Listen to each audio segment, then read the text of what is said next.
Kita akan berupaya untuk mengajak partisipasi Mhm. dari disabilitas, Oke. kemudian umat beragama, Baik. pemuda, mahasiswa, dan Baik. akan coba kita rangkul, kita masuk lebih dalam lagi nanti.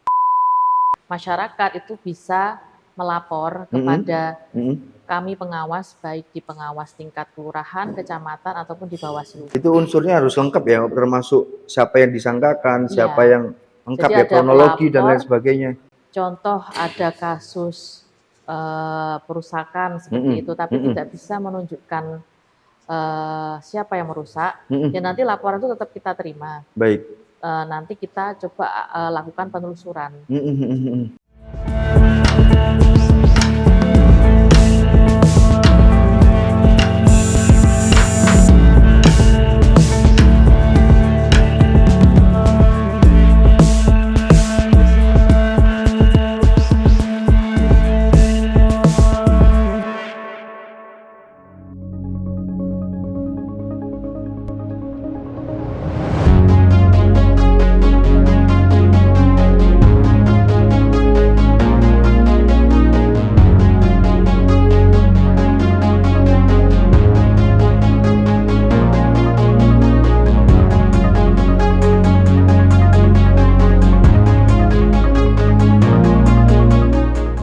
Assalamualaikum warahmatullahi wabarakatuh. Salam sejahtera bagi kita semua.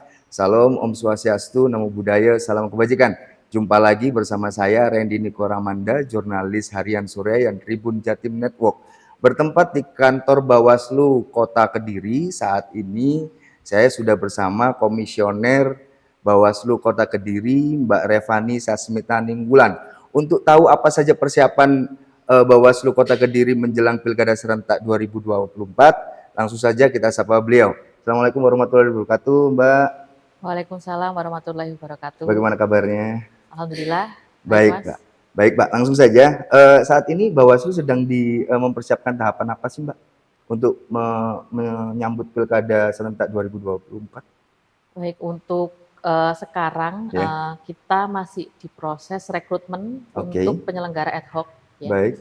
Jadi kalau untuk sekarang, kemarin kita ada evaluasi terlebih Mhm. dahulu untuk Mhm. penyelenggara ad hoc di tingkat Baik. kecamatan. Baik.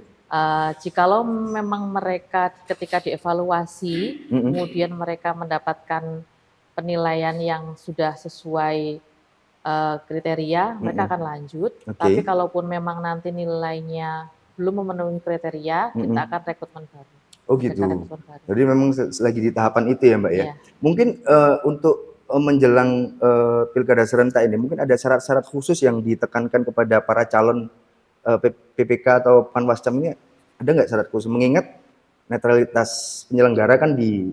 ditekankan ya. Mungkin Iya. ada nggak artinya, Mbak? Kalau syarat selain syarat administratif, Ya. ya, mereka juga tidak boleh berafiliasi dengan parpol. Jadi Oke. nanti ketika mereka mendaftar, kita akan cek apakah sipol mereka itu Mhm. aman atau tidak. Oke. Nah, untuk pengawasan Bawaslu ini kan sangat penting ya untuk dalam setiap penyelenggaraan kontestasi pilkada. Nah, untuk bisa menyentuh tingkat-tingkat terkecil di sebuah daerah, apa yang dilakukan oleh Bawaslu? Apa itu? Jadi untuk penyelenggara ad hoc sendiri di Bawaslu itu kan Mhm. ada di tingkat kecamatan, Baik. nanti tingkat kelurahan juga nanti akan ada, Baik. kemudian juga di TPS nanti juga ada. Mhm Jadi mhm. kita setelah nanti rekrutmen di kecamatan, Mhm. nanti mungkin jikalau ada juknis yang terbaru mengenai pengawas di tingkat kelurahan, Mhm. juga nanti akan kita rekrut kembali. Mhm. Ya. Kalau untuk partisipatif berbasis masyarakat, apa yang dilakukan untuk mendorong itu, Mbak? Kalau ini kemarin agenda yang kita sudah melakukan sosialisasi. Oke. Nanti untuk kedepannya juga sama, kita akan berupaya untuk mengajak partisipasi dari Mhm. disabilitas, Oke. kemudian umat beragama, Baik. pemuda, mahasiswa, dan Baik. akan coba kita rangkul, kita masuk lebih dalam lagi nanti. Oke. Kalau melihat masyarakat di Kota Kediri ya, Bawaslu sendiri melihatnya kesadaran politik orang-orang sini seperti apa sih, Mbak? Kalau kemarin dengan melihat dari data DPT kemudian dengan masyarakat yang sudah melakukan kemarin yang di pemilu itu ya, saya cek sekitar 80% masyarakat sudah berpartisipasi Sudah untuk ikut ikut ya. Wow. mencoblos, seperti itu. Oke, baik, ada upaya untuk dari Bawaslu untuk meningkatkan lagi kesadaran politik itu di Pastinya. seperti apa Mbak langkah-langkah yang disiapkan? Nanti juga saya akan berkoordinasi sama divisi humas ya. Ya. Nanti untuk program-program juga sudah coba kita nanti akan siapkan. Utamanya ya kita akan mencoba menggali lagi tingkat partisipasi mana sih yang masih rendah. Nanti coba setelah kita analisa ya nanti kita akan adakan mungkin sosialisasi atau kegiatan untuk merangkul mereka agar mereka juga ikut berpartisipasi aktif. Baik, kalau kita ngomong pengawasan partisipatif berbasis masyarakat itu kan Iya. Kadangkala banyak orang awam yang belum paham betul mengenai apa-apa yang menjadi temuan atau bentuk pelanggaran. Bisa dijelaskan apa saja sih menjadi kategori pelanggaran dalam pemilu menurut Bawaslu? Oh ya. Kalau untuk pelanggaran sendiri di Bawaslu itu ada 4 ya pelanggaran Baik. itu. Jadi ada pelanggaran administrasi, kemudian etik, kemudian hukum lainnya, Baik. kemudian juga ada pelanggaran pidana. Baik. Seperti itu. Itu yang masuk. Bisa didetailkan, Mbak, yang masuk kategori pidana itu seperti apa aja? Iya. Jadi untuk pidana itu kategorinya yang pidana pemilu Iya, ya. pidana Jadi pemilu. terkait kegiatan yang contohnya seperti money politik, itu Oke. masuknya ke pidana pemilu. Oh, gitu ya. Iya.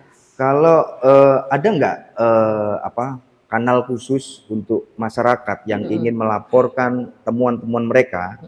Itu ada kanal khusus nggak? Bawaslu Kota Kediri gimana, Mbak? Jadi untuk penanganan pelanggaran sendiri untuk dikategorikan menjadi 2 ya, ada temuan sama laporan. Siap. Jadi kalau temuan itu berdasarkan pengawasan dari kami, Siap. mulai dari Bawaslu sampai TPS, Nggih. itu nanti temuan jatuhnya. Nanti kalau yang masyarakat itu bisa melapor kepada kami pengawas, baik di pengawas tingkat kelurahan, kecamatan, ataupun di Bawaslu. Baik. Itu nanti namanya laporan. Oh gitu ya jatuhnya ya. Jadi untuk lapor bisa nanti kepada kami dengan menyertakan bukti yang lengkap pastinya. Jadi ada unsur-unsur yang memang harus dipenuhi agar laporan tersebut bisa diproses. Oke, Ya. itu unsurnya harus lengkap ya, termasuk siapa yang disangkakan, siapa yang lengkap jadi ya, kronologi dan lain sebagainya. Pelapor, terlapor, kemudian juga ada bukti. Oh gitu ya. Uraian bukti, fakta. Jadi harus lengkap. Oke. Jadi kalaupun contoh ada kasus perusakan seperti itu, tapi tidak bisa menunjukkan siapa yang merusak, ya nanti laporan itu tetap kita terima. Baik.